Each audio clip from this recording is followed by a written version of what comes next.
الحمد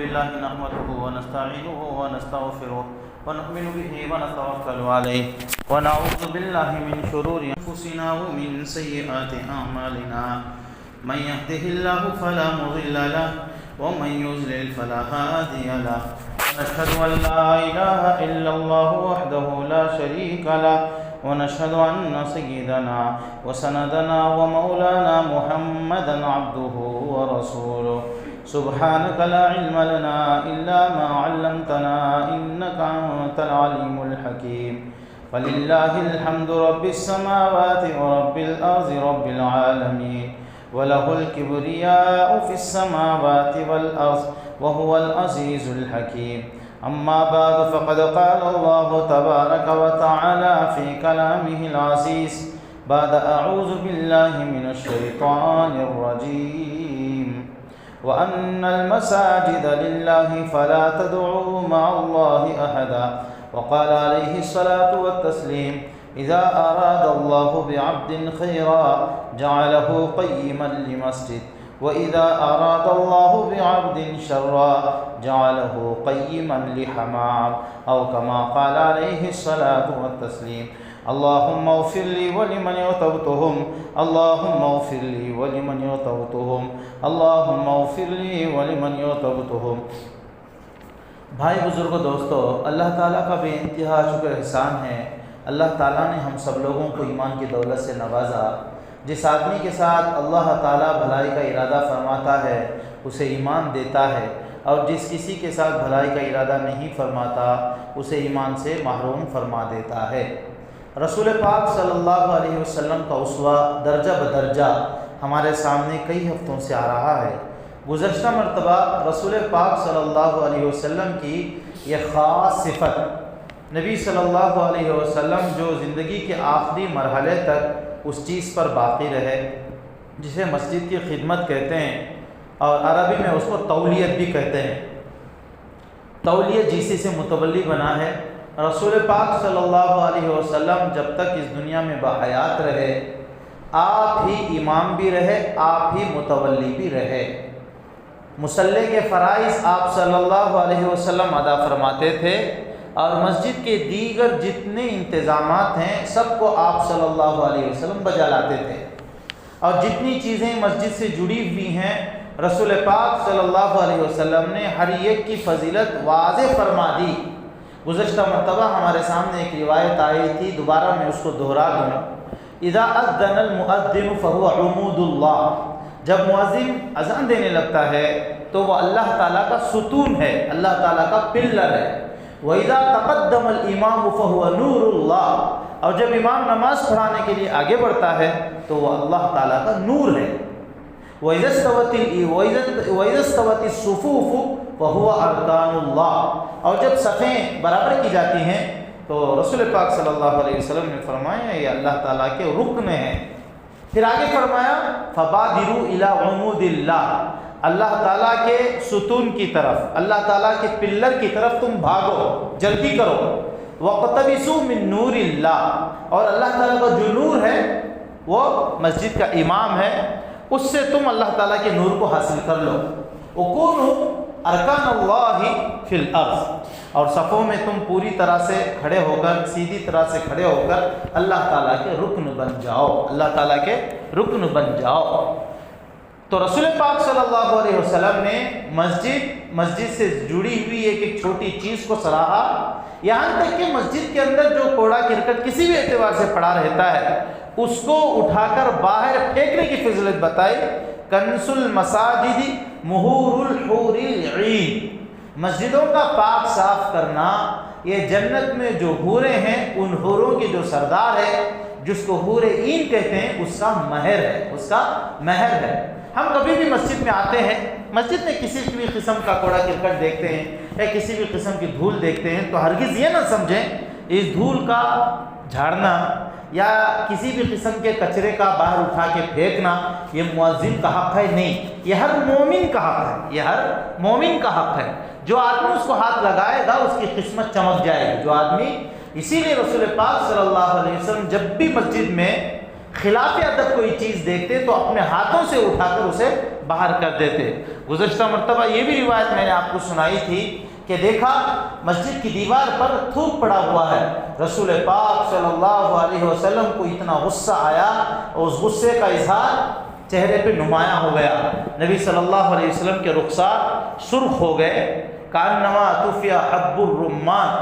نبی صلی اللہ علیہ وسلم کے غصے کا اظہار یا غصے کا قرینہ یہ تھا کہ گال مبارک اتنے سرخ ہو جاتے، ایسا لگتا تھا کہ انار کو نچوڑ کر گال پہ ڈال دیا گیا ہو، اتنے سرخ ہو جاتے. پھر رسول پاک صلی اللہ علیہ وسلم نے اپنے دستے مبارک سے اس کو پاک کیا، پھر وہاں عطر لگایا. مسجد کے آداب بتائے کہ ہفتے میں ایک مرتبہ مسجد کو دھونی دیا کرو، جس کا معمول تقریباً ہمارے بستی میں تو کہیں نظر نہیں آتا ہے. دھونی دینے کا مطلب کیا ہے؟ جیسے مسجد کے اندر خوشبو، اب ہم اپنے گھروں میں پہلے جو عود جلایا کرتے تھے، عقیدہ غلط تھا. عود جلا کے عقیدہ تو غلط تھا. کیا سمجھتے تھے؟ یہ اس کے جلانے کی بنیاد پہ روحیں آئیں گی، نہ جانے کیا. یہ غلط عقیدہ ہے. باقی اگر کوئی آدمی خوشبو کے حاصل کرنے کے لیے بہترین سے بہترین کوئی اگربتی جلاتا ہے یا ایک عود جلاتا ہے تو وہ غلط نہیں ہے. تو رسول پاک صلی اللہ علیہ وسلم نے فرمایا تجمیر المساجد، مساجد بخروا المساجد تجمیرا، او کما قال علیہ الصلوۃ والتسلیم. رسول پاک صلی اللہ علیہ وسلم نے باقاعدہ مسجدوں کے اندر دھونی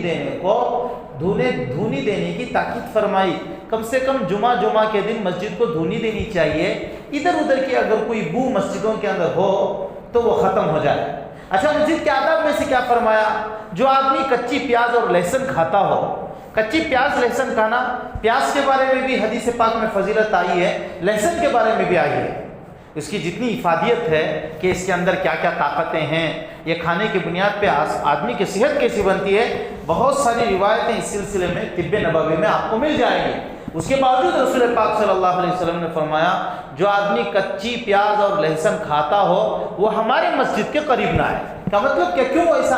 کچی پیاز اور لہسن کی بنیاد پہ منہ میں بو ہوگی، جب بدبو ہوگی تو یہاں جو مسجد میں موجود فرشتے ہوتے ہیں ان کو تکلیف ہوتی ہے. یہ مسجد کے آداب. اس سے معلوم ہوا کوئی بھی بو والی چیز کھا کر یا پی کر مسجد کے اندر آنا منع ہے. جب پیاز اور لہسن جو حلال چیزیں ہیں جس کے کھانے کی بنیاد پہ آدمی کی صحت بنتی ہے، اس کے باوجود چونکہ اس کے اندر بدبو آتی ہے، منع کر دیا کہ تم بغیر مسواک کیے کوئی بھی ایک کام ایسا کر کے آئیں جس سے یہ بو ظاہر ہو جائے. وہ ظاہر نہیں ہو رہی ہے، آپ کے منہ میں باقاعدہ پیاز کی باس آ رہی ہے یا لہسن کی باس آ رہی ہے یا مولی کی باس آ رہی ہے، تو آپ کو باقاعدہ کہا جا سکتا ہے کہ صاحب آپ مسجد کے باہر جائیے، اپنے دانتوں کو بالکل صاف کر کے آئیے.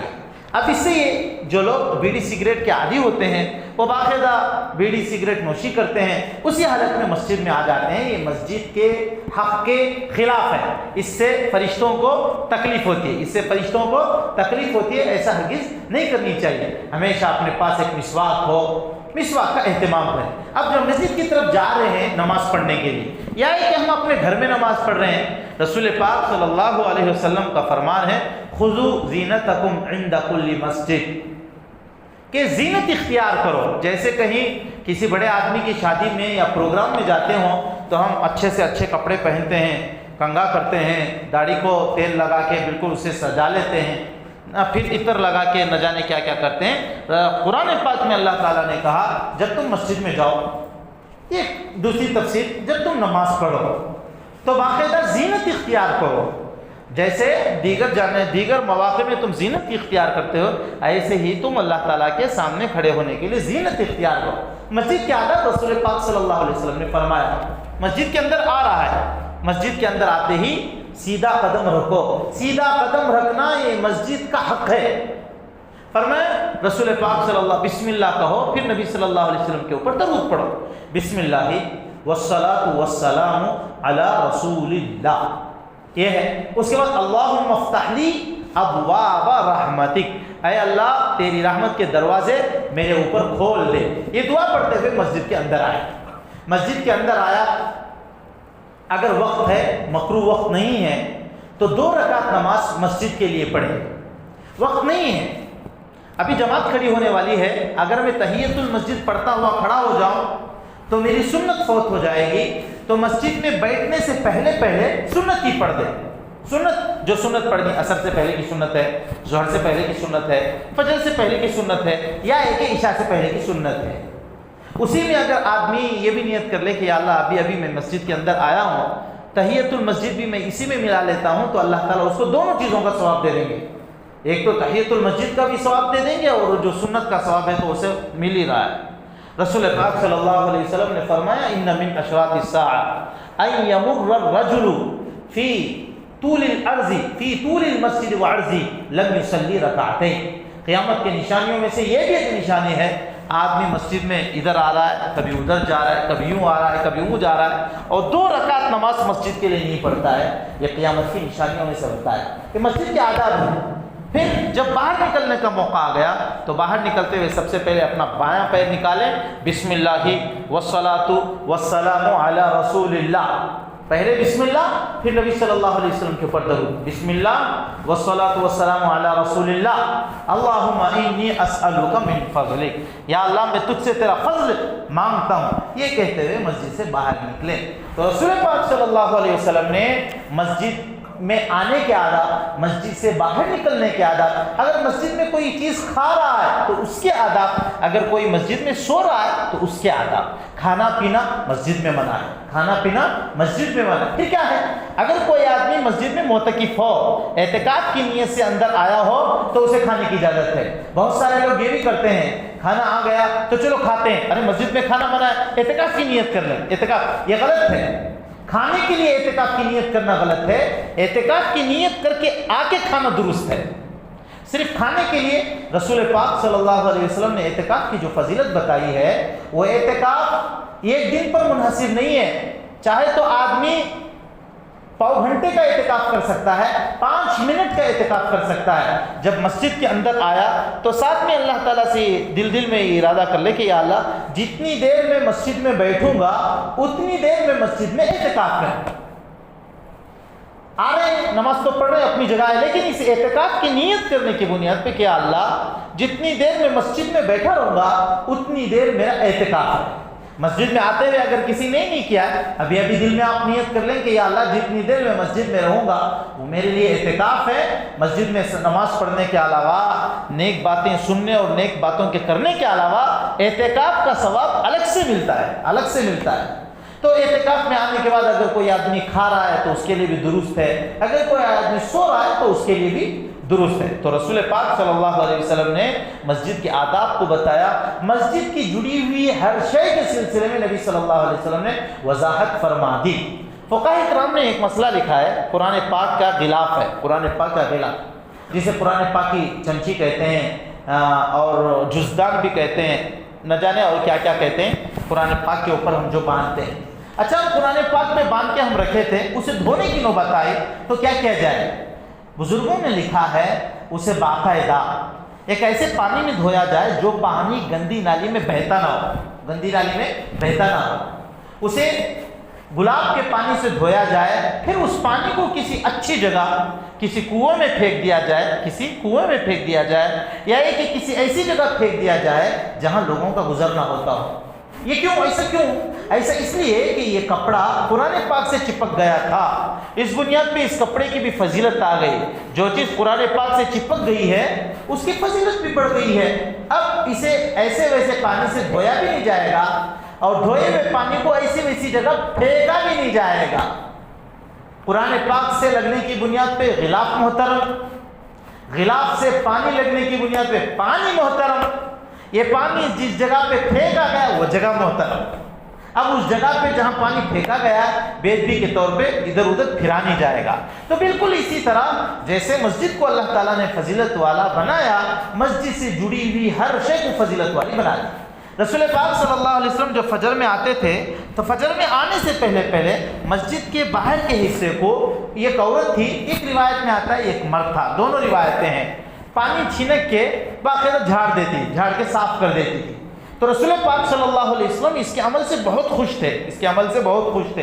اچانک ایک مرتبہ دیکھا کہ حسب معمول جیسے پانی چھینک کے جھاڑا جاتا تھا ایسا جھاڑا نہیں گیا ہے۔ رسول پاک صلی اللہ علیہ وسلم نے دریافت کیا کہ کیا ہوا؟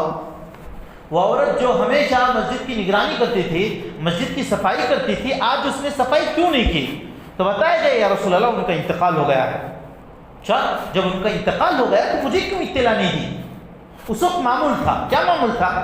نکاح کے لیے بھی کسی کی اطلاع ضروری نہیں تھی، جنازے کے لیے بھی اطلاع کی ضرورت نہیں تھی۔ کیا مطلب؟ کہیں انتقال ہو گیا ہے، رسول پاک صلی اللہ علیہ وسلم کے سنت کے مطابق ان کو دفنا دیا جاتا، جو اس وقت میسر ہوتے نماز جنازہ پڑھتے، نماز جنازہ پڑھ کے دفنا دیتے۔ کسی کا نکاح طے ہو گیا، کسی کو بلانے کی انتظاری نہیں ہوتی تھی، جو بھی مہیا ہو جاتے تھے نکاح پڑھا کے معاملہ ختم کر دیتے تھے۔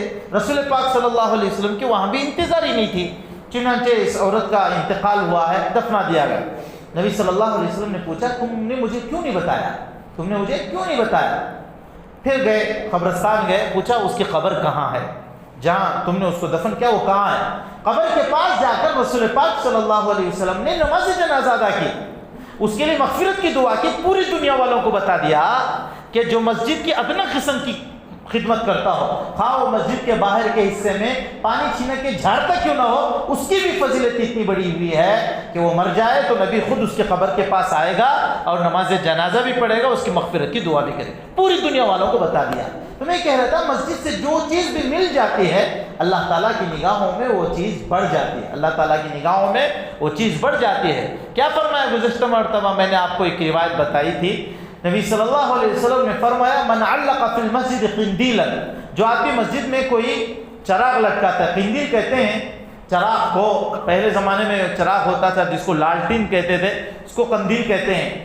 نبی صلی اللہ علیہ وسلم نے فرمایا اس کے اس چراغ کی بنیاد پہ 70,000 فرشتے اس کو دعا کرتے رہتے ہیں، کب تک؟ جب تک یہ چراغ بجھ نہ جائے، حتی یطفا، یہاں تک کہ وہ بجھ نہ جائے۔ اور جو آدمی مسجد کے لیے کوئی چٹائی دیتا ہے، وہ چٹائی جب تک ٹوٹ پھوٹ کر ختم نہیں ہو جاتی ہے اس وقت تک 70,000 فرشتے اس کے لیے دعائیں دیتے رہتے ہیں، اس کے لیے دعائیں دیتے رہتے ہیں۔ اور جو آدمی مسجد میں آ کر باتیں کرتا ہے پہلے اسے فرشتے سمجھاتے ہیں، ارے میاں خاموش بیٹھو، یا عبداللہ اسکت، اللہ کے بندے خاموش بیٹھ۔ پھر جب بھی چر باتیں کرتے رہتا ہے تو پھر کہیں یا عبداللہ اسکت، اے اللہ کے بندے رک جا، خاموش رہے، اللہ کا گھر ہے۔ جب تیسری مرتبہ بھی باز نہیں آتا تو آپ کہہ رہے ہیں یا شیطان اسکت، اے شیطان خاموش بیٹھ۔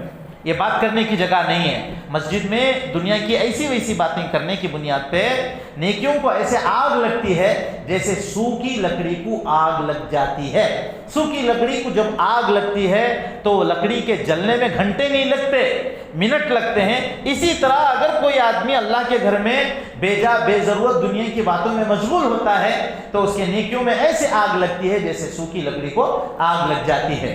تو میرے دوستو، جب صفیں کھڑی ہو رہی ہوں ہم کیا سمجھتے ہیں؟ ارے مسجد یوسف میں ہم کھڑے ہوئے ہیں، مسجد مدینہ میں، ہم مسجد فلاں میں کھڑے ہوئے ہیں، لیکن اللہ تعالیٰ، اللہ کے رسول صلی اللہ علیہ وسلم نے فرمایا صفوں کو تم اپنی درست کر لو۔ اگر تم صفوں کو درست نہیں کرو گے تو اللہ تعالیٰ تمہارے دل کو ٹیڑھا کر دے گا۔ صفوں کی درستگی کے اوپر ہمارے دل کی درستگی موقوف ہے۔ اگر لوگوں کی صفیں آڑی ٹیڑھی ہوں تو ان کے دل بھی اللہ تعالیٰ ٹیڑھے میڑھے کر دیتا ہے۔ اسی بنیاد پہ آپ حرم میں بھی آپ نے دیکھا اقیموا صفوفکم فإن تسویۃ الصفوف من اتمام الصلاۃ، لوگوں صفوں کو درست کر لو۔ صفوں کا درست کرنا نماز میں داخل ہے باقاعدہ۔ اور جنازے کی نماز جب بھی پڑھی جاتی ہے اس وقت بھی اہتمام کیا جاتا ہے صفوں کو درست کیا جائے۔ اسی ضمن میں ہم لوگوں کو بتاتے ہیں رسول پاک صلی اللہ علیہ وسلم نے فرمایا من وصل صفا وصلہ اللہ ومن قطع صفا قطعہ اللہ، جو آدمی صف کو جوڑتا ہے اللہ تعالیٰ اس کو جوڑتا ہے، جو آدمی صف کو توڑتا ہے اللہ تعالیٰ اس کو توڑ دیتا ہے۔ کیا بات ہے! صف کو تو ہم بہت ہلکا سمجھتے ہیں، رسول پاک صلی اللہ علیہ وسلم نے فرمایا پہلی صف میں ملنے والے اجر کا لوگوں کو علم ہو جائے تو لوگ قرعہ اندازی کر کے پہلی صف میں آئیں گے، قرعہ ڈالا جائے گا کہ آج پہلی صف میں کون کھڑے گا۔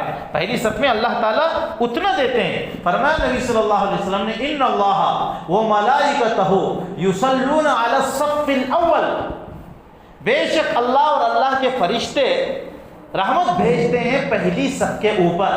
پہلی صف کی فضیلت بتائے نبی صلی اللہ علیہ وسلم نے فرمایا خیر صفوف الرجال اولها، مردوں کی سب سے بہترین صف پہلی صف ہے، اس کے اوپر اللہ تعالیٰ کی نگاہ دگنی ہے، اس کے اوپر ملنے والا اجر بھی زیادہ ہے۔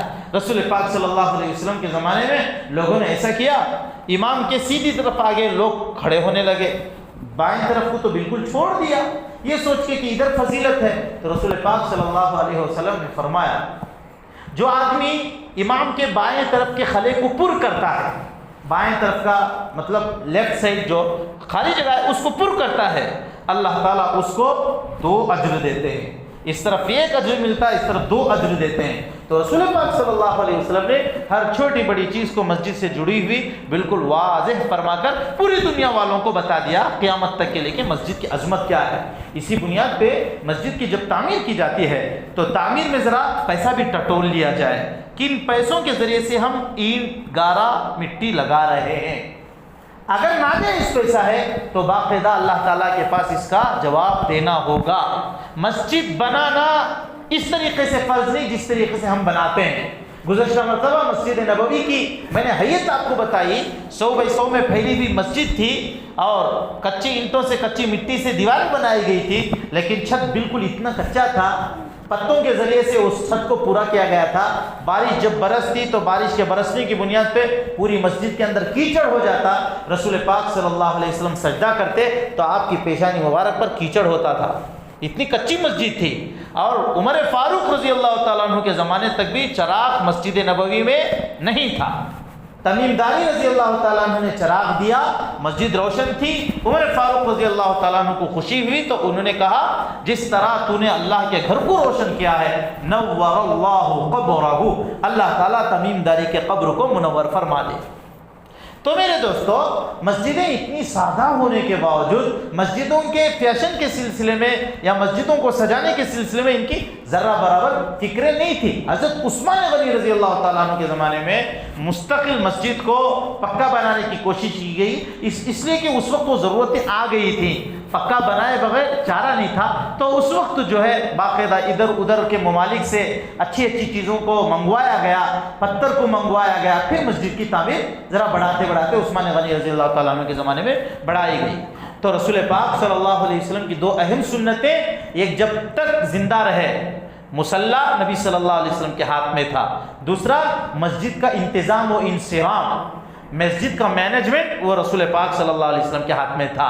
نبی صلی اللہ علیہ وسلم کے انتقال کے بعد ابو بکر رضی اللہ تعالیٰ عنہ، ان کے بعد عمر رضی اللہ تعالیٰ عنہ، ان کے بعد عثمان غنی رضی اللہ تعالیٰ عنہ، ان کے بعد حضرت علی رضی اللہ تعالیٰ عنہ، اور ان کے بعد حضرت حسن رضی اللہ تعالیٰ عنہ، ان کے بعد حضرت معاویہ رضی اللہ تعالیٰ عنہ، یہاں تک یہ سلسلہ چلا ہے، یہاں تک یہ سلسلہ چلا۔ لیکن اس کے بعد یہ سلسلہ ٹوٹ گیا۔ کیسے ٹوٹا؟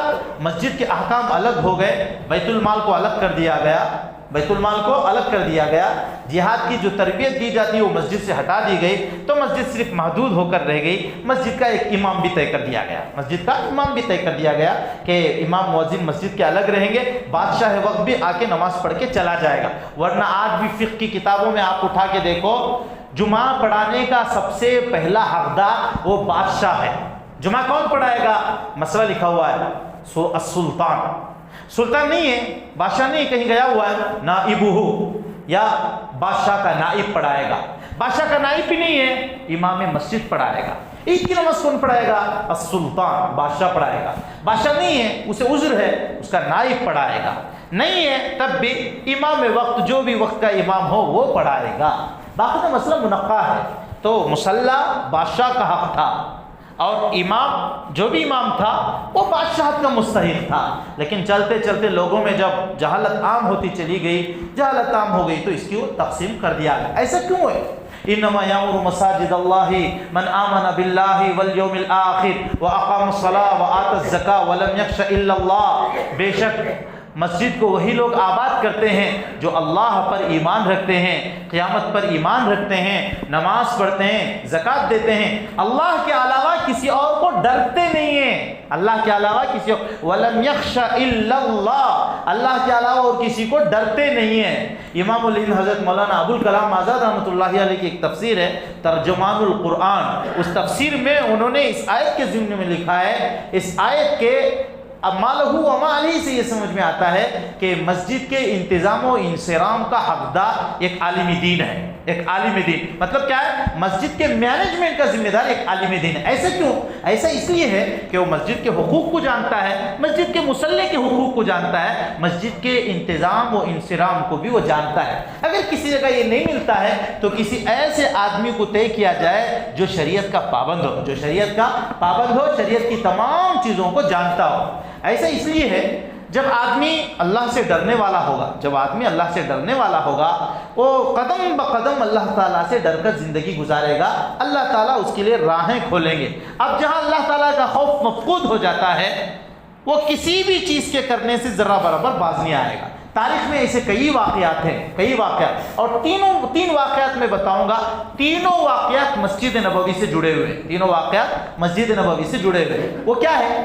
ایک مرتبہ رسول پاک صلی اللہ علیہ وسلم کا جو ممبر ہے، مروان بن عبد الملک بن مروان کے زمانے میں اس ممبر کو کھودا گیا۔ مدینہ منورہ کی پوری عوام پریشان تھی، بہت زیادہ پریشان تھی، پریشانی کے عالم میں کچھ کہہ بھی نہیں پا رہی تھی، اس لیے کہ جو گورنر تھا وہ بڑا ظالم تھا، اس کے سامنے کہنا معمولی بات نہیں تھی، وہ سر اڑا دیتا، اس لیے کہہ نہیں پا رہے تھے، لیکن پریشان تھے کہ جو ممبر رسول پاک صلی اللہ علیہ وسلم کا ہے آج اسے اکھیڑا جا رہا ہے، تو پریشان تھے۔ اس پریشانی کے عالم میں ایک بجلی ایسی گرجی، اس بجلی کے گرجنے کے بعد سورج گرہن ہو گیا، سورج کو گہن لگ گیا، ایسا گہن لگا کہ بالکل پورے مدینے کے اوپر تاریکی کا راج ہو گیا، رات ہو گئی، باقاعدہ ستارے نظر آنے لگے، دن میں ستارے نظر آنے لگے، ایسا سورج گرہن ہو گیا۔ عبد الملک بن مروان کو بھی سمجھ میں آ گیا، تنبہ ہو گیا، پھر اس نے ممبر پہ کھڑے ہو کے کہا، لوگوں کوئی آدمی غلط فہمی ہرگز نہ پالے، میں ممبر اکھاڑ کے ملک شام نہیں بھیج رہا ہوں، معاویہ رضی اللہ تعالیٰ عنہ کو نہیں بھیج رہا ہوں، بلکہ معاویہ رضی اللہ تعالیٰ عنہ کا ایک پیغام آیا تھا، ایسا لگ رہا ہے کہ ممبر کو دیمک لگ گئی ہے، اس لیے ممبر کی حفاظت کرو۔ ممبر کی حفاظت کرنے کے لیے میں یہ کھود رہا تھا۔ یہ اپنی بات میں کتنا سچا تھا وہی جانے، اگر ایسی بات تھی تو یہ سورج گہن بھی نہ ہوتا، یہ بجلی کی گرج بھی نہ ہوتی، لیکن وہ باز آ گیا، وہ باز آ کے اس کے بعد اس نے نیچے 6 سیڑھیوں کا اضافہ کر دیا، اوپر کے رسول پاک صلی اللہ علیہ وسلم کے ممبر کی حفاظت کے لیے نیچے مزید سیڑھیاں بنا دی، اس طریقے سے وہ 9 سیڑھیاں بن گئی۔ ایک واقعہ ہوا۔ دوسرا ایک واقعہ عبیدیہ، ایک فرقہ گزرا ہے جس فرقے کا نام عبیدیہ تھا، اس کے الگ الگ نظریات تھے۔ وہ مصر پہ بیٹھا، مصر میں اس کی حکومت تھی، جب مصر پہ حکومت تھی تو یہ جزیرۃ العرب بھی اسی کے حصے میں آ گیا۔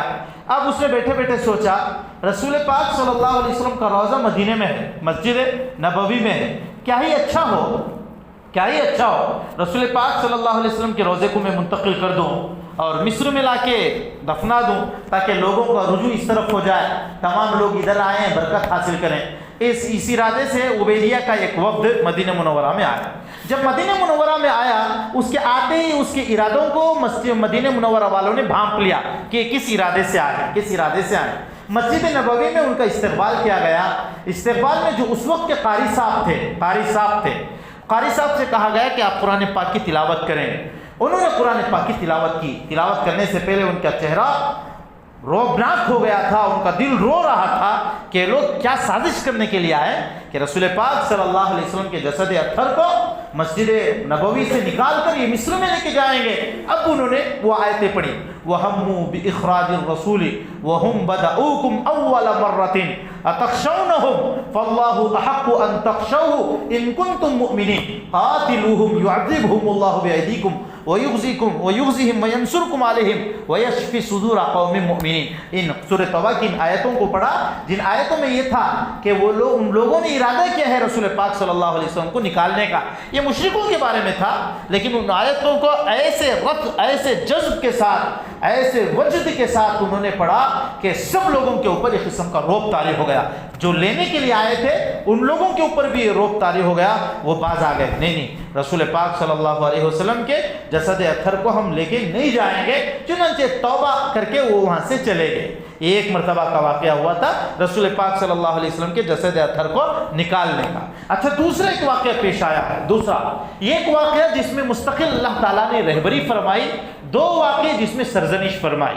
یہ ایک واقعہ تو آپ کا گزر گیا جس میں قاری صاحب کے قرآن پاک کی تلاوت کرنے کی بنیاد پہ اس موقع پہ قرآن پاک کی ان آیتوں کا انتخاب کرنا یہ بھی بڑے جگر گردے کی بات تھی. جگر گردے کی ڈر تھا کہ سامنے جو لوگ ہیں وہ بھی قرآن پاک کو سمجھنے والے ہیں, کہیں ایسا نہ وہ ہماری گردن مار دیں. لیکن چونکہ مردان خدا تھے, سوائے اللہ کے اور کسی کو ڈرنے والے نہیں تھے, آئین جمع مرداں حق گوئی و بے باکی, اللہ کے شعروں کو آتی نہیں روبائی, اس کے تحت انہوں نے قرآن پاک کی آیت کو پورے خلوص کے ساتھ پڑھا. جب خلوص کے ساتھ پڑھا اس کا اثر ان لوگوں کے اوپر پڑا, جیسے وہ عبیدیہ فرقہ کا وفد آیا تھا ویسے ہی وہ چلا گیا. ایک دوسرا واقعہ ہو شمس الدین صواب, مدینہ منورہ مسجد نبوی کے یہ مؤذن تھے, مسجد نبوی کے خادم تھے کہہ لیجئے. حلب یہ علاقہ ہے ایران کا, یہ شیعہ کا علاقہ ہے. وہاں سے ایک بہت بڑا وفد وقت کے بادشاہ کے پاس آیا. جو بادشاہ تھا وہی مسجد کا نگران بھی تھا, وہی مسجد کا نگران بھی تھا. وہ آیا, اس بادشاہ کے پاس ایک صاحب بیٹھتے تھے جو بادشاہ کے بہت زیادہ قریب تھے. ان کی دوستی شمس الدین صواب سے تھی. وہ ایک مرتبہ حیران پریشان, بہت زیادہ پریشانی کے عالم میں ہے. شمس الدین آج تو بہت بڑا واقعہ پیش آ گیا, میں کیا بتاؤں تم کو. کہا کیا ہوا؟ کہا حلب سے جو ہے ایک وفد آیا ہے, اس وفد نے بہت بڑی رشوت بادشاہ کو دے دی, بہت بڑی رشوت, بہت زیادہ مال منال بادشاہ کو دے دیا. اور سودا کیا طے ہوا؟ سودا یہ طے ہوا کہ وہ یہاں سے شیخین کی لاش کو لے کے جائیں گے. حضرت ابوبکر عمر رضی اللہ عنہ ان دونوں کی لاشیں مبارک کو لے کے یہ ایران جائیں گے, حلب جائیں گے. حلب جا کے اس کے ساتھ جو گستاخی کرنا وہ گستاخی کریں گے. چونکہ شیعہ لوگ ابوبکر عمر رضی اللہ عنہما ان دونوں کو مانتے نہیں ہیں, ان دونوں کو مانتے نہیں ہیں, بلکہ اپنے جانوروں کا نام ابوبکر عمر رکھتے ہیں, بلکہ اپنے چپلوں کی کمپنیوں کا نام یہ رکھ دیتے ہیں. اتنی زیادہ توہین ابوبکر عمر رضی اللہ عنہما کی لوگ کرتے ہیں. یہ ایران کا وفد آیا تھا تاکہ ان کے جسد اطہر کو لے کے جائیں, وہاں جا کے گستاخی کریں. اب شمس الدین حلب کہتے ہیں بادشاہ نے اسی وقت مجھے بلا لیا. مجھے جب بلایا کہا دیکھو رات فلاں وقت میں دروازہ کھلا چھوڑ دینا, دروازہ کھلا چھوڑ دینا. ایک وفد آئے گا, وہ جو کرتا ہے اسے کرنے دو, تم کو کچھ کہنے کی اجازت نہیں. یا اللہ میرا کلیجہ منہ کو آ گیا, میں کیا کروں یا اللہ, یہ کیا ہو رہا ہے. مسجد نبوی میں جہاں رسول پاک صلی اللہ علیہ وسلم کا روضہ ہے, اس کے پیچھے کے حصے میں آج جو چبوترا بنا ہوا ہے جس کو صفا کا چبوترا کہا جاتا ہے, اس علاقے میں وہاں میں بیٹھ گیا. میں مستقل رو رہا تھا, میرے آنسو نہیں تھم رہے تھے, میرے آنسو نہیں تھم رہے تھے. میں دیکھا رات کے ایک حصے میں باب السلام سے, جہاں رسول پاک صلی اللہ علیہ وسلم کا روضہ ہے, اس کے پاس جو دروازہ ہے اس کو باب السلام کہتے ہیں. بادشاہ کو چونکہ گھر وہیں سے قریب پڑتا تھا تو ایک وفد آیا. میں گنتا گیا یہ لوگ کتنے ہیں, پورے 40 تھے. کسی کے پاس پھاوڑا, کسی کے پاس پکاسی, کسی کے پاس کدال, کسی کے پاس بالٹی, کسی کے پاس مٹی بھرنے کے لیے قسم کے آلے یہ تھے. یہ لوگ آئے, یہ لوگ آتے گئے. ابھی رسول پاک صلی اللہ علیہ وسلم کے ممبر تک بھی نہیں پہنچے تھے. میں رو رہا ہوں, میرے آنسو بالکل نہیں تھم رہے, روتے روتے میری چیخ نکل رہی ہے. اتنا زیادہ وہ رو رہے تھے کہ یا اللہ یہ کیا ہو رہا ہے, آج کیا ہو جائے گا. کیا رسول پاک صلی اللہ علیہ وسلم کے بغل میں لیٹے ہوئے شیخین رضی اللہ تعالیٰ عنہ کی ناش کو یہ لوگ نکال لیں گے, جا کے وہ توہین بھی کریں گے. اور ہمارا بادشاہ ہے, ہمارا بادشاہ جو خالص مسلمان ہے, مسجد نبوی کا وہ متولی بھی ہے. جب اس کے سامنے رشوت آ گیا تو ساری چیزیں اس نے ختم کر دی, اپنے ایمان کا بھی سودا کر دیا. شیخین رضی اللہ تعالیٰ عنہ کی جو فضیلت تھی اس فضیلت پہ بھی اس نے پردہ ڈال دیا. اب اسے کوئی چیز سامنے نظر نہیں آ رہی ہے, صرف پیسہ نظر آ رہا ہے. اب یہ گھٹ گھٹ کے شمس الدین صواب رو رہے ہیں. اب وہ کہتے ہیں کہ میں دیکھ رہا تھا یا اللہ ان کو آنے مت دے. ابھی رسول پاک صلی اللہ علیہ وسلم کے ممبر تک بھی وہ نہیں آئے تھے, اچانک زمین پھٹی, سارے کے سارے اس کے اندر چلے گئے. بادشاہ انتظار میں تھا کیا بات ہے, یہ وفد جو مجھ سے ایک معاہدہ, ایک اگریمنٹ کر کے گیا ہے, وہ ابھی آیا کیوں نہیں ہے. یہ آدمی آیا, آ کے اس نے مجھے بلایا کہ بادشاہ آپ کو بلا رہے ہیں. چنانچہ میں دوڑے گیا, میرے چہرے پہ پریشانی کے آثار بھی تھے. پوچھا کیا وہ لوگ آئے تھے؟ کہا ہاں وہ لوگ آئے تھے. پھر کیا ہوا؟ وہ لوگ آئے, رسول پاک صلی اللہ علیہ وسلم کے ممبر کے قریب ابھی آئے تھے کہ زمین پھٹی, وہ دھنس گئے. کیا کہہ رہے ہو, سوچ کے کہو. کہا بادشاہ اگر آپ چاہو تو میں دکھا بھی دیتا ہوں وہ کون سی جگہ ہے. چنانچہ وہ بادشاہ کو لے کر آئے. بادشاہ نے کہا دیکھو ہوشیار رہنا, آج کے بعد اگر کسی کو یہ واقعہ تم بتاؤ گے تو ہم تمہاری گردن اڑا دیں گے، ہم تمہاری گردن اڑا دیں گے۔ کتنی فضیلتیں ان لوگوں کو حاصل ہیں۔ سب سے پہلے مدنی ہے، مدینہ منورہ کا آدمی ہے، مدینہ منورہ میں مرنا جینا دونوں کی فضیلتیں ہیں، مرنا جینا دونوں کی فضیلتیں ہیں۔ جو آدمی مکہ مدینہ میں مر جاتا ہے، رسول پاک صلی اللہ علیہ وسلم نے فرمایا قیامت کے دن میں اس کی سفارش کروں گا۔ اور جو آدمی مدینہ منورہ والوں کو ڈراتا ہے، اللہ تعالیٰ اس کو ڈراتا ہے۔ کتنی فضیلتیں مدنی لوگوں کی ہیں۔ یہ سب سے پہلے بادشاہ مدینے کا تھا، دوسرا بادشاہ بھی تھا، تیسرا مسجد نبوی کا خادم تھا، لیکن سامنے رشوت آئی تو اس نے سودا کر دیا۔ کم سے کم اب تو سدھر جاتا کہ جو لوگ شیخین کی قبر کو اکھاڑ کے لے جانے والے تھے، اللہ تعالیٰ نے ان کو کفر کردار تک پہنچایا، کتنی بڑی ان کو سزا دی۔ یہ دیکھ کہ کم سے کم تنبہ ہو جاتا، لیکن تب بھی اس کو تنبہ نہیں ہوا، آگاہی نہیں ہوئی۔ اس نے دھمکی دے دی، شمس الدین ثواب آج کے بعد اگر تم نے اس واقعے کو کہیں بیان کیا تو ہم تمہاری گردن اڑا دیں گے۔ یہ مسجد نبوی میں دوسرا واقعہ پیش آیا تھا، رسول پاک صلی اللہ علیہ وسلم کے صاحبین کو، شیخین کو لے جانے کا رضی اللہ عنہ۔ ایک تیسرا واقعہ سن 557 میں پیش آیا، سن 557 ہجری۔ اب جیسے 1443 ہے، 1440 پر 3، تو سن 550 پر 7 کا واقعہ میں آپ کو بتا رہا ہوں۔ ایک بادشاہ گزرے ہیں، بڑے نیک دل، متقی، پرہیزگار، تہجد میں عام طور سے رات کا جو وقت گزرتا تھا تہجد میں گزرتا تھا۔ تہجد ہوتی اوراد و وظائف، بہت سارے وظیفے وہ پڑھتے تھے، ورد کرتے تھے، جب تھوڑا وقت ملتا تھا سوتے تھے۔ ان کا نام تھا نور الدین زنگی رحمۃ اللہ علیہ، نور الدین زنگی، یہ مصر میں تھے۔ ایک مرتبہ رات میں تہجد سے فارغ ہو کر اپنا جو بھی وظیفہ تھا اس وظیفے کو پورا کر کر ابھی لیٹے ہی تھے، لیٹنے کی دیری تھی، رسول پاک صلی اللہ علیہ وسلم خواب میں آ گئے۔ خواب میں آ کر کہنے لگے، نور الدین ان 2 کیری آنکھوں والوں سے مجھ کو بچاؤ۔ ایک 2 چہرے دکھائے گئے، 2 چہرے جو کئی آنکھیں والے تھے، ان کو دیکھ کر کہا نور الدین ان سے بچاؤ۔ یہ پریشان ہوئے، بس ایسی نیند کی ابھی جھپک لگی بھی نہیں تھی، نبی صلی اللہ علیہ وسلم کی زیارت ہوتے ہی ان 2 چہروں کو دیکھتے ہی پریشان ہو کے اٹھے۔ پریشانی کے عالم میں وضو کیا، پھر نفلیں پڑھی، نفل پڑھنے کے بعد اسی طرح بیٹھے تھے، آنکھ لگ گئی، آنکھ کے لگتے ہی پھر رسول پاک صلی اللہ علیہ وسلم آئے اور آ کے کہنے لگے نور الدین ان 2 کیری آنکھوں والوں سے مجھ کو بچاؤ۔ پھر یہ بیدار ہوئے، پھر وضو کیا، پھر نفل نماز پڑھی، تہجد کی نماز پڑھی، پھر آنکھ لگ گئی، تیسری مرتبہ آنکھ لگ گئی۔ آنکھ لگنا ہی تھا، نبی صلی اللہ علیہ وسلم خواب میں آ کر پھر دوبارہ اس کو دہرانے لگے، نور الدین ان 2 کیری آنکھوں والوں سے مجھ کو بچاؤ۔ اب یہ پریشان ہو کے سیدھے اڑ گئے۔ اپنے وزیر جن کا نام متفرق باتیں ہیں، اس میں یہ بھی ہے کہ ان کا نام جمال الدین تھا، جمال الدین کو بلایا، یہ بھی متقی پرہیزگار تھے۔ جب بادشاہ نور الدین زنگی تہجد میں اپنی رات گزارتا ہو تو ان کے وزیر بھی کیسے ہوں گے، وزیر بھی ویسے ہی تھے۔ بلایا، وزیر میں نے خواب دیکھا ہے، کیا بات ہے؟ کہا امیر المومنین ایسا لگتا ہے مدینہ منورہ میں کوئی نہ کوئی حادثہ ضرور پیش آیا ہے، اب کسی قسم کی تاخیر مناسب نہیں ہے، اب فوری طور پہ مدینہ منورہ کی طرف چل پڑے۔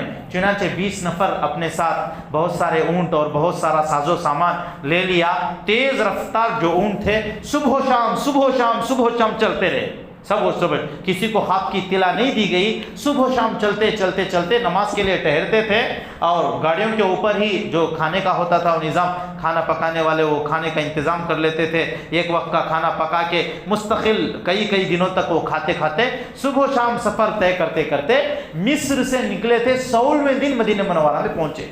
مدینہ منورہ سے باہر ہی کہیں رک کے پہلے غسل کیا، غسل کرنے کے بعد 2 رکعت نماز پڑھی، پھر مسجد نبوی میں آئے۔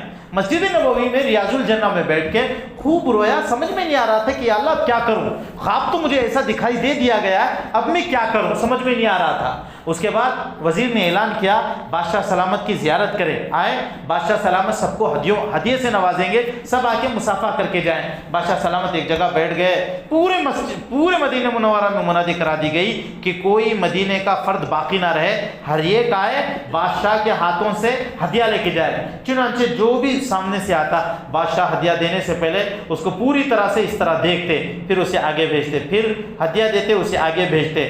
پورے مدینہ منورہ والے ختم ہو گئے، لیکن جو کیری 2 آنکھیں والے دکھائے گئے تھے وہ نہیں آ رہے۔ پوچھا ابھی کوئی باقی ہے؟ سب آ گئے۔ کہا بادشاہ سب آ گئے، کوئی بچہ بھی باقی نہیں رہا، سب آ گئے۔ کوئی باقی نہیں رہا۔ کہا نہیں کوئی تو باقی ہوں گے، ذرا تلاش کرو۔ بہت جستجو کے بعد لوگوں نے کہا بادشاہ سلامت 2 افراد ایسے ہیں وہ ان کو دنیا سے کوئی مطلب ہی نہیں ہے، کسی کا ہدیہ نہیں لیتے ہیں، کسی کا ہدیہ ہی نہیں لیتے ہیں، وہ کرتے کیا ہیں؟ ہمیشہ نماز پڑھتے رہتے ہیں، دن کا روزہ رکھتے ہیں، رات تہجد میں مصلی پر وہ کھڑے کیا ہوتے ہیں، وہ سوار ہو جاتے ہیں، رات بھر تہجد کی نماز پڑھتے ہیں، صبح ہوتے ہی لوگوں میں صدقہ خیرات کرتے ہیں۔ مدینہ منورہ میں قحط آ گیا تھا، قحط کی بنیاد پہ لوگوں کو لقموں کے لالے پڑ گئے تھے، چنانچہ انہوں نے خوب لٹایا، خوب دھن دولت اپنی خرچ کی۔ ایسے لوگ ہیں، کہا بلاؤ ان کو بھی بلاؤ، میں ان سے ملنا چاہتا ہوں۔ کہا بادشاہ سلامت وہ بہت یکسو لوگ ہیں، وہ کسی سے ملتے بھی نہیں۔ کہا میں ان سے ملنا چاہتا ہوں، ان کو بلاؤ۔ جو ہی وہ آئے، وہ آتے ہی بادشاہ کے پیروں تلے زمین کھسک گئی، ایسا تھا کہ آسمان پھٹ کے گر جائے گا، زمین پھٹ کے سب کو نگل دے گی۔ دیکھتے ہی بادشاہ کے اوپر ایک بجلی گر گئی۔ یہ وہی لوگ تھے جن کو رسول پاک صلی اللہ علیہ وسلم نے خواب میں دکھایا تھا۔ اب کرے تو کیا کرے، کرے تو کیا کرے، کوئی دلیل نہیں ہے۔ کہا تم یہیں رہو۔ ان کا گھر کہاں ہے؟ گھر، ان کا گھر دیکھتے ہوئے نور الدین زنگی رحمۃ اللہ علیہ اس کے گھر کی طرف گئے۔ اس کا گھر کیا تھا؟ جہاں رسول پاک صلی اللہ علیہ وسلم کا روضہ تھا، اس کے بالکل قریب میں یہ خیمہ تھا، اس خیمے میں وہ رہا کرتے تھے۔ اب آگے دیکھا کچھ کتابیں رکھی ہوئی ہیں، مصلی بچھا ہوا ہے، اور ایک لوٹا ہے پانی کا، اور کچھ دکھائی نہیں دے رہا ہے۔ کہ لوگ بار بار آ رہے ہیں، کہیں حضرت سفارش کر رہے ہیں، پورے مدینے والے آ کے کہہ رہے ہیں یہ بڑے متقی ہیں، پرہیزگار ہیں، یہ اللہ والے ہیں، ان کو دنیا سے کچھ مطلب نہیں ہے، ان کو دنیا سے کچھ مطلب نہیں ہے، ان کو آپ خواہ مخواہ کی کوئی تحقیق نہ کریں، انکوائری نہ کریں، ان کو چھوڑ دیں۔ چونکہ وہاں انہوں نے پوچھا تھا سچ سچ بتاؤ تم دونوں کون ہو، تو انہوں نے بتایا کہ ہم حج کے لیے آئے ہیں، حج کے لیے آئے ہیں۔ جب حج سے فارغ ہو گئے سوچا رسول پاک صلی اللہ علیہ وسلم کی زیارت کر لیں، زیارت کر کے اس کے بعد یہاں کی زندگی ہم کو اچھی لگی، یہاں ہم رہنے لگے، یہاں رہیں۔ سچ سچ بتاؤ تم کون ہو۔ بادشاہ کے جو اوتار بدلے ہیں اس کو دیکھ کے مدینہ منورہ والے کپ کپانے لگے۔ وہ سفارش لے کے آئے تھے، بادشاہ سلامت تم اللہ کے لیے ان کو معاف کر دو، یہ معمولی لوگ ہیں نہیں ہیں، یہ بڑے متقی پرہیزگار سخی دل ہیں، انہوں نے پورے مدینے والوں کے اوپر احسان کیا، ان کو چھوڑ دو۔ اب بادشاہ کے پاس ان کی سفارش تھی، دوسری طرف رسول پاک صلی اللہ علیہ وسلم خواب تھا، کوئی قرینہ نہیں نکل رہا ہے، کوئی نہیں مل رہا ہے۔ اچانک دیکھا کہ مصلی سامنے بچھا ہوا ہے، مصلی کو اٹھایا تو مصلی کے نیچے ایک بوریا پڑا ہوا ہے، تو نور الدین زنگی رحمۃ اللہ علیہ نے اس بوریے کو بھی اٹھایا، بوریے کو اٹھایا تو دیکھا ایک پتھر جسے ہم چپڑی کہتے ہیں، وہ چپڑی پڑی ہوئی ہے، تو نور الدین زنگی رحمۃ اللہ علیہ نے اس کو بھی چپڑی کو بھی اٹھایا، چپڑی کو اٹھانا ہی تھا، دیکھا اندر سرنگ بنا ہوا ہے، سرنگ میں جا کے دیکھا تو سرنگ کھودتے کھودتے کھودتے بالکل رسول پاک صلی اللہ علیہ وسلم کے قریب پہنچ گئے۔ سمجھیے رسول پاک صلی اللہ علیہ وسلم کا روضہ ہے، یہاں تک پہنچ گئے، اگر آج کی رات کی تاخیر ہو جاتی تو لوگ وہاں بھی پہنچ جاتے۔ نور الدین زنگی رحمۃ اللہ علیہ کے پیروں تلے زمین کھسک گئی، یا اللہ یہ کیا ہو رہا ہے؟ لوگ ششدر رہ گئے، یہ کیا ہے؟ ہوتا کیا تھا، رات بھر یہ کھودتے تھے، جو بھی مٹی آتی تھی ان کے پاس چمڑے کے تھیلے تھے، اس میں مٹی کو بھر کے جنت البقیع میں پھینکوا دیتے تھے، ایسا کرتے تھے، کسی کو کون کی کان اس کی خبر نہیں تھی۔ اب وہ سیدھے آئے، آ کے پھر نور الدین زنگی رحمۃ اللہ علیہ نے ان کے بال پکڑ کے پوچھا کہ سچ سچ بتاؤ تم کون ہو۔ اب انہوں نے اقرار کیا ہم عیسائی ہیں، فلاں عیسائی بادشاہ نے ہم کو اتنا مال دیا ہے اور باقی بھی اور بہت کچھ مال دینے کا ہاں اس نے ہم کو وعدہ کیا ہے۔ کام کیا ہے؟ کام یہی ہے کہ یہاں آپ کے جو نبی ہیں ان کے جسد اطہر کو ہم لے کے بادشاہ کے پاس چلے جائیں، بادشاہ کے پاس چلے جائیں، اس خدمت کے لیے ہم آئے ہیں۔ تو نور الدین زنگی رحمۃ اللہ علیہ کے آنکھوں میں آنسو آ گئے۔ اب انہوں نے سب کے سامنے ان کو بری طرح سے قتل بھی کروایا، کچھ کتابوں میں لکھا ہے قتل کرنے کے بعد سرزنش کے طور پہ ان کی لاش کو آگ کے حوالے کر دیا، تاکہ لوگوں کو پتہ چل جائے کہ جو رسول پاک صلی اللہ علیہ وسلم کے ساتھ مکر و فریب کرتا ہے تو اس کے ساتھ کیا کرتے ہیں۔ اس کے بعد انہوں نے سیس جسے کہتے ہیں اس کو پگھلا پہلے زمین کھودی، رسول پاک صلی اللہ علیہ وسلم کے روضے کے اطراف و اکناف میں زمین اتنی کھودی کہ پانی مل گیا، اس کے بعد روک کے پوری شیشے کی دیوار بنا دی گئی۔ آج یہ حال ہے، کوئی بھی بڑا سا بڑا آدمی رسول پاک صلی اللہ علیہ وسلم کے روضے کو دیکھنا چاہے، نبی صلی اللہ علیہ وسلم کے مزار کو دیکھنا چاہے تو گنجائش ہی نہیں ہے، اس لیے کہ چاروں طرف سے سیسا پلا کر دیوار بنا دی گئی۔ اگر کوئی آدمی اوپر سے دیکھنا چاہے تو اس کے لیے شاید گنجائش ہوگی، ورنہ ادھر ادھر سے جھانکنے پر گنجائش نہیں ہے۔ روزے پہ جو جالیاں نظر آتی ہیں، جالی میں کچھ سوراخ ثقب نظر آتے ہیں، وہاں سے بھی اگر جھانک کے دیکھیں تو اندر کے پردے ہی نظر آتے ہیں، رسول پاک صلی اللہ علیہ وسلم کا روضہ نظر نہیں آتا۔ تو نور الدین زنگی رحمۃ اللہ علیہ نے یہ کارنامہ کیا۔ مصر میں تھے، تہجد گزار، اللہ تعالیٰ سے ڈرنے والے تھے، یہاں رسول پاک صلی اللہ علیہ وسلم کے ساتھ مکر و فریب کیا جا رہا تھا، تو اللہ تعالیٰ نے نور الدین زنگی رحمۃ اللہ علیہ سے ادھر کام لے لیا۔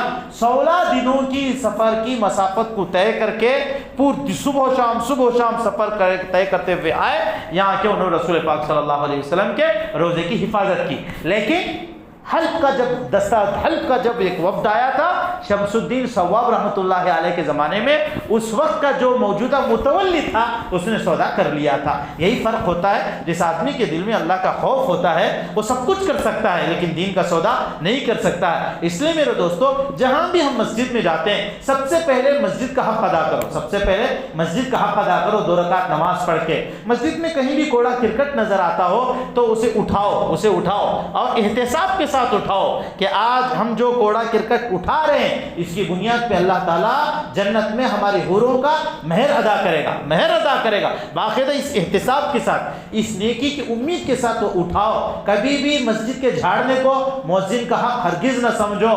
جھاڑنا، مسجد کا جھاڑنا مومن کا حق ہے، مؤذن کا حق نہیں ہے، مومن کا حق ہے، مؤذن کا حق نہیں ہے۔ آج حد سے زیادہ اللہ کے گھروں پہ اجارہ داری ہے، لوگوں نے مسجد پہ حکومت کرنا شروع کر دیا ہے۔ ایسا نہیں، مسجد اللہ کے ہر ایک بندے کا گھر ہے، مسجد اللہ کے ہر ایک بندے کا گھر ہے، مسجد کے تمام حقوق کا ہر ایک مومن ذمہ دار ہے۔ مسجد کی پاکی صفائی بھی کر سکتا ہے، حکومت تو صرف اللہ کی ہوگی، اللہ کے علاوہ مسجد پہ کسی کی نہیں ہوگی۔ ہارون رشید ایک مرتبہ وجد میں آ گئے، ان کے بیوی کے ساتھ زبیدہ خاتون جو ہے، بہت سارے واقعات کتابوں میں لکھے ہوئے ہیں۔ ایک مرتبہ انہوں نے کہہ دیا سورج کے ڈھلنے سے پہلے میری جتنی مملکت ہے اس سے باہر نکل جا، ورنہ تجھے 3 طلاق ہے۔ جہاں تک میری حکومت ہے، میری حکومت سے باہر نکل جا۔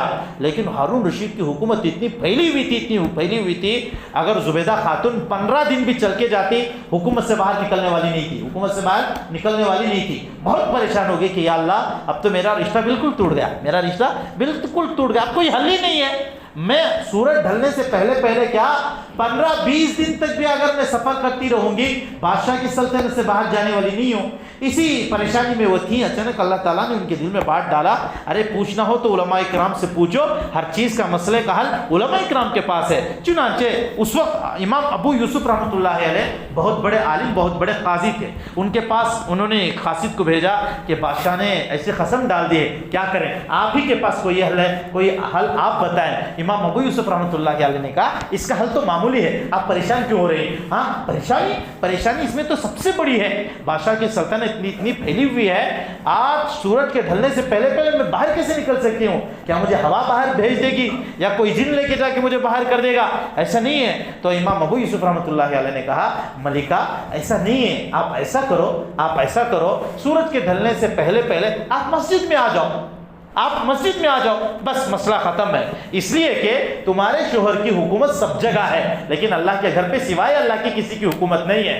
تمہارے شوہر کی سلطنت سے اللہ کا گھر خارج ہے۔ چنانچہ زبیدہ خاتون سورج کے ڈھلنے سے پہلے مسجد میں آ گئی، اس اعتبار سے وہ بچ گئی۔ تو کیا بتا رہا تھا، بادشاہ کتنا بڑا کیوں نہ ہو لیکن کسی بادشاہ کی سلطنت میں اللہ کا گھر داخل نہیں ہوتا ہے، اللہ کا گھر اللہ ہی کی سلطنت میں ہے، یعنی الحکم الا للہ۔ اسی بنیاد پہ کہا جاتا ہے جب بھی کوئی مسجد بنا دی جاتی ہے اللہ کے نام پہ پہلے وقف کر دو کہ آج سے میرا اس کے اوپر کوئی حق نہیں ہے، یہ اللہ کے لیے میں نے وقف کر دیا، لوگ آئیں گے جیسے بھی آئیں گے نماز پڑھ کے جائیں گے، اب حق نہیں ہے۔ جب تک آدمی وقف نہیں کرتا ہے تو اسے مسجد کا حق حاصل نہیں ہوتا ہے۔ مسجد اور غیر مسجد میں فرق کیا ہے؟ ایک ہے میں نے اپنے گھر کے اوپر ایک مصلی بنایا، مثال کے طور پہ کہہ رہا ہوں، یا ہے کہ آپ نے مصلی بنایا، لوگ وہاں آ کے نماز پڑھتے ہیں تو ان کو جماعت کا ثواب ملتا ہے، مسجد کا ثواب نہیں ملتا۔ مسجد کا ثواب الگ ہے، اگر کوئی آدمی مسجد میں آ کے جماعت کے ساتھ نماز پڑھتا ہے تو اسے جماعت کا ثواب بھی ملتا ہے، اسے مسجد کا بھی ثواب ملتا ہے۔ اور مسجد اسی وقت ہوتی ہے جب مسجد کو بالکل اپنے یہاں سے خارج کر کے اللہ کے لیے وقف کر دیا گیا ہو۔ اللہ تعالیٰ سے دعا ہے کہ اللہ تعالیٰ ہم سب لوگوں کو اسلام کے احکام صحیح طور پہ سمجھنے کی توفیق عطا فرمائے، احکام سمجھ کر حقوق بجا لانے کی توفیق عطا فرمائے۔ آمین ثم آمین، وآخر دعوانا ان الحمد للہ رب العالمین.